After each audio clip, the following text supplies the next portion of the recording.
Corn. It's what's for dinner. Wait a minute. That's beef. Let's go find some beef.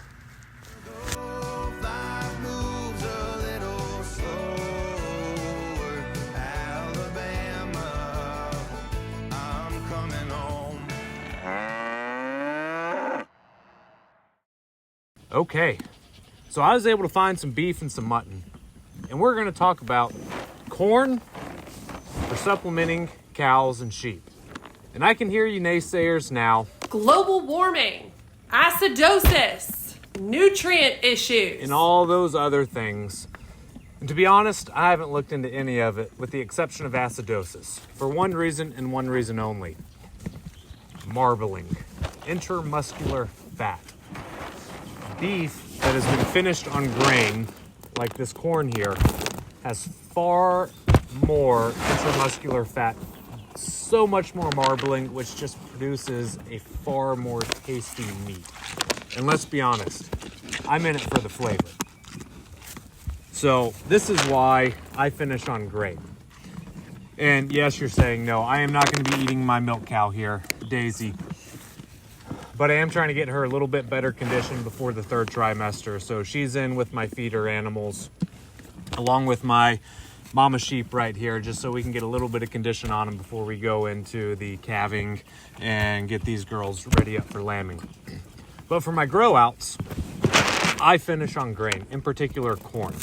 Why is that? Well, I kind of already touched on it. It's for that intermuscular marbling, or the intermuscular fat, which provides a lot more flavor to the meat. When you throw it on the grill, that fat will turn to juice. That juice will seep into the meat and the muscles, and it just makes it juicy and delicious and incredible.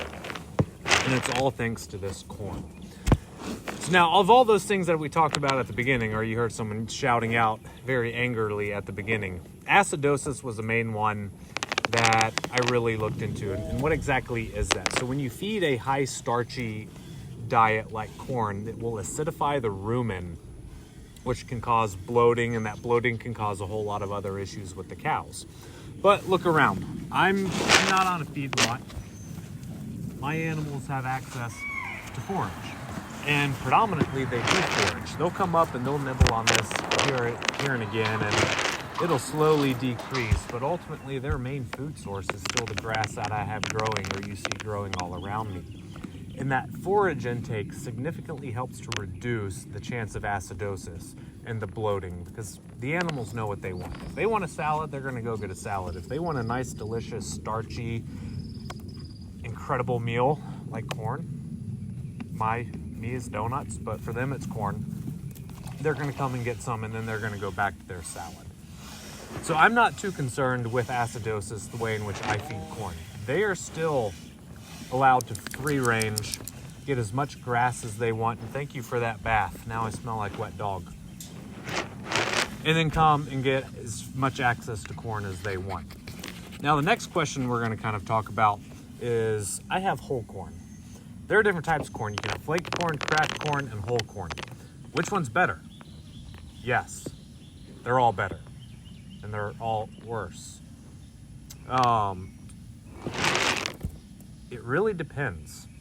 There's a whole lot of research that goes into whole versus cracked versus flaked, and what type of corn is digested best by the animal and produces the most gains.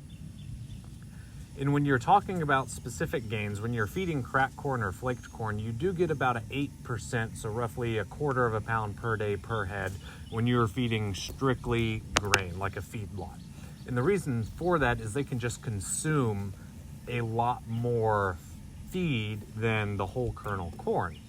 But when you compare the weight of the feed taken in by the cow versus the weight of gain extra, it's not substantially different.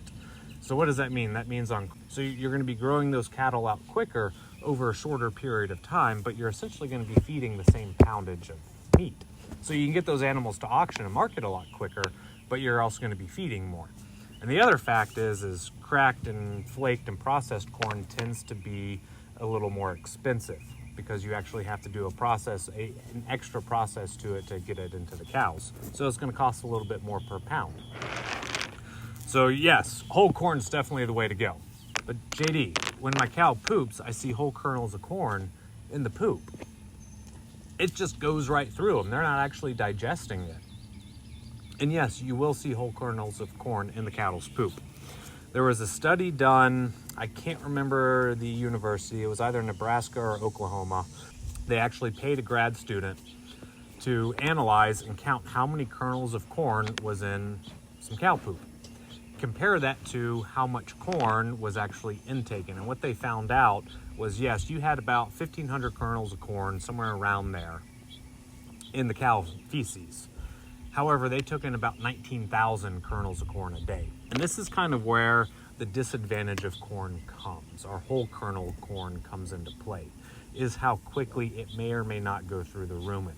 So there are two scenarios where I really wouldn't want to feed whole corn. One is in the spring when I have nice fresh green grass. What that fresh green grass does is it gives them the runs. It gives them the diarrhea pretty darn quick. And when their rumen in their gut is flushing all of that green grass through fairly rapidly, it doesn't provide a lot of time for the whole kernel corn to digest. So if you're on spring grass and you want to supplement with corn, I probably wouldn't go with corn or whole kernel corn. I would go with a more processed type of grain. The other is if you are feeding or supplementing with either loose mineral, some more fine grain like cornstarch, soy protein, something along those lines. Cattle have the ability to do something what's called sorting. What does that mean? That means their rumen will actually be able to pick out and recognize that this kernel of corn is significantly larger than the other feed that I'm intaking, and they'll sort it out of the rumen and just push it along the digestive tract, which is also going to reduce the amount of digestibility of the whole kernel corn. So what's better? Cracked, flaked, whole? It's all 6 to 1, half a dozen the other. It's going to depend upon your specific situation, whether you're keeping your animals on grass, whether they're exclusively in a feedlot type scenario, what other types of feed you're giving them, and what your overall budget is and how quickly you may or may not want to grow those animals out. So just to kind of recap, corn is delicious on its own. Corn is delicious when it's fed to beef. Creates delicious marbling, which makes the meat so much more exquisite.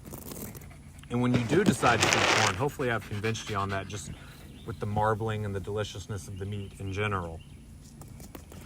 Whether or not you get whole, cracked, flaked, or any other type of processed corn is really going to be situationally dependent. Me, in the middle of summer, when I'm feeding old growth grass, whole kernel corn, you cannot beat the price. I hope you like, subscribe, stick around for more content like this. Come on, lass, let's go to work.